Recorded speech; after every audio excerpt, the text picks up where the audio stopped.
Lola Moms, I just want to say thank you for everything, for taking such good care of me.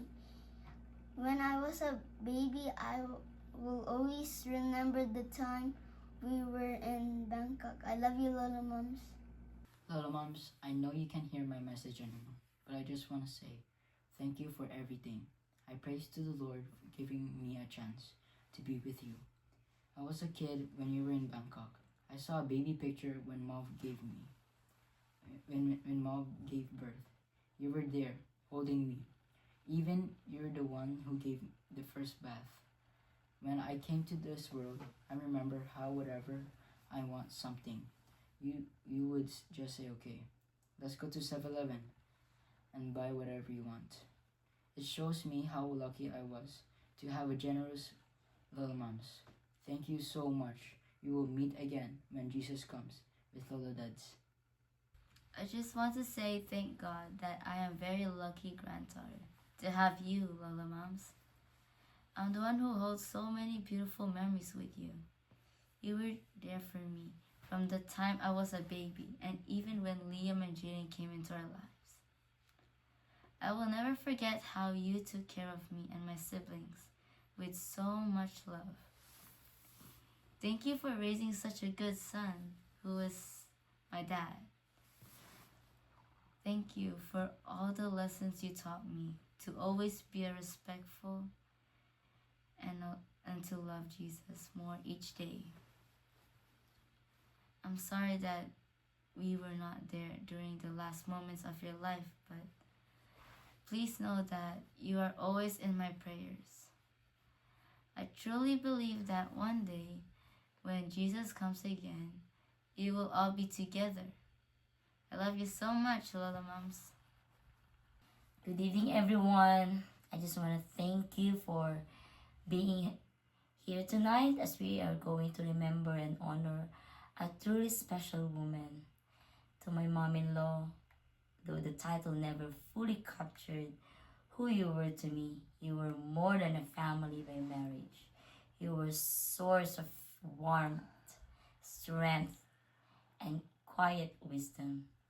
You welcomed me with open arms and made me feel like I truly belong. Your kindness touched everyone around you, whether through your words, your laughter, or the simple way you showed up for the people that you love. You made a lasting difference in so many lives. You had a way of making people feel seen, valued, and cared for, and that is a rare and a beautiful gift. We will always remember your love, your resilience, and the memories that you gave to us. Though you are no longer with us in person, your spirit lives in the lessons you taught, the family you built, and the love that you continues to surround us.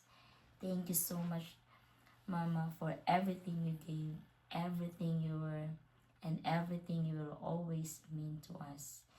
You will be deeply missed and forever remembered. We love you so much, Mama Milet. Magandang gabi po sa inyong lahat. Ako po'y nagpapasalamat sa Phase 5 sa pagsuporta sa Tugay Family. Si Mama po nang kami maliliit pa ay siya po ay stricto at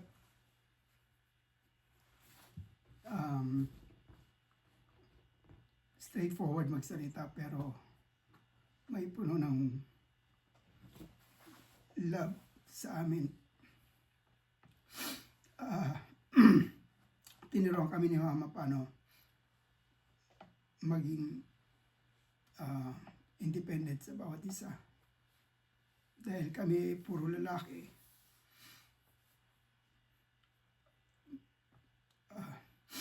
Tinuruan kami paano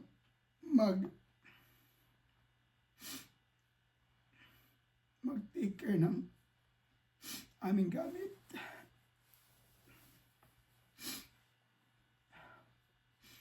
Paano maging mabuting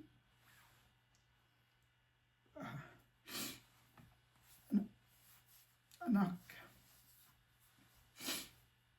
at maging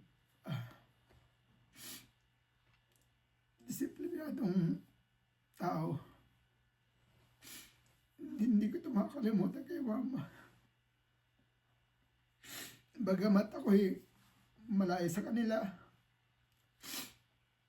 nararamdaman ko yung pagmamahal na binigay niya sa amin.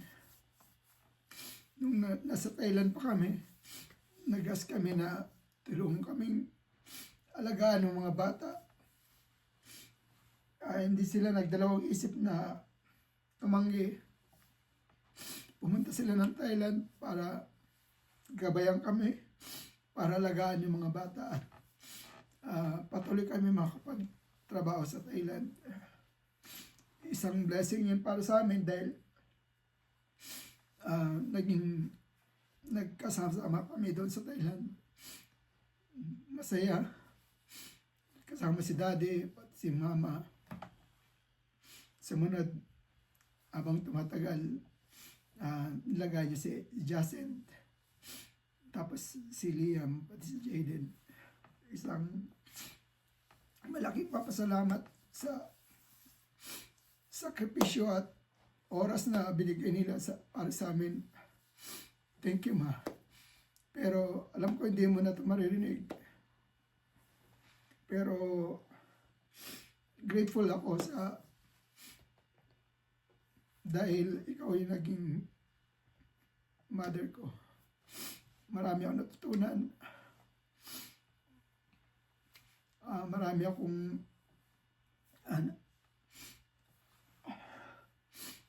na-experience ng gabay mo. Maraming salamat sa iyo, Ma.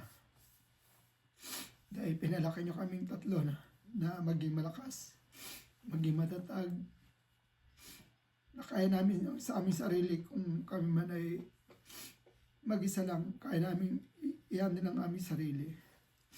Kaya maraming salamat, Ma.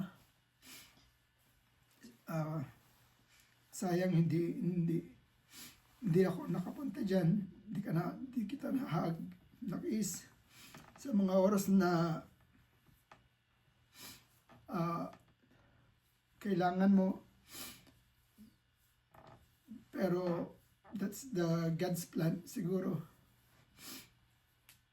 para hindi ka na mag-suffer muli. Magkikita-kita na lang tayo sa pagdating ni Jesus Christ sa second coming, kasama si Daddy, pati ikaw, tayong lahat magkikita muli. Sampay ko lang na habang kami naiwan nyo, maging faithful kami sa amin, patuloy na naglilingkod sa Panginoon. Alam po namin na lahat ng naiwan yung pangaral, pagmamahal, at guidance sa amin. Hindi namin makakalimutan yun. Marami pa sana akong makwento, pero emotional ako ngayon dahil ang sitwasyon ko napakalayo. Lagi ko kayo naiisip dyan. Magpalakas lang kayo ng pananampalataya. Labanan tayo. Kaya natin to.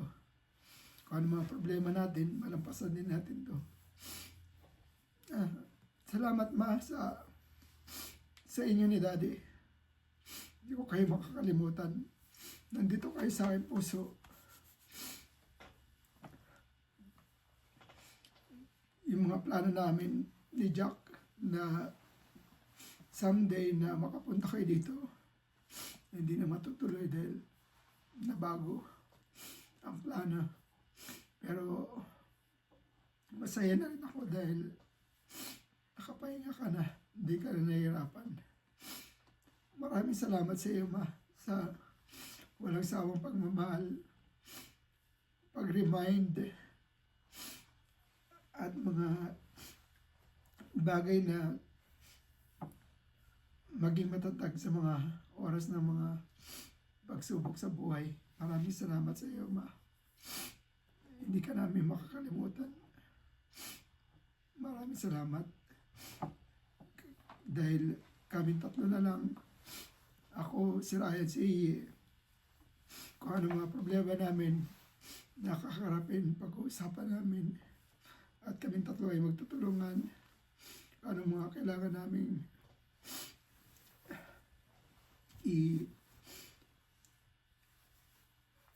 may tulong para sa bawat isa. Alam ko may plano ang Panginoon para sa bawat isa sa atin. Pero papasalamat ako sa patuloy na pag-care at paggabay sa atin sa bawat isa. Maraming salamat. We love you so much, Ma. See you again.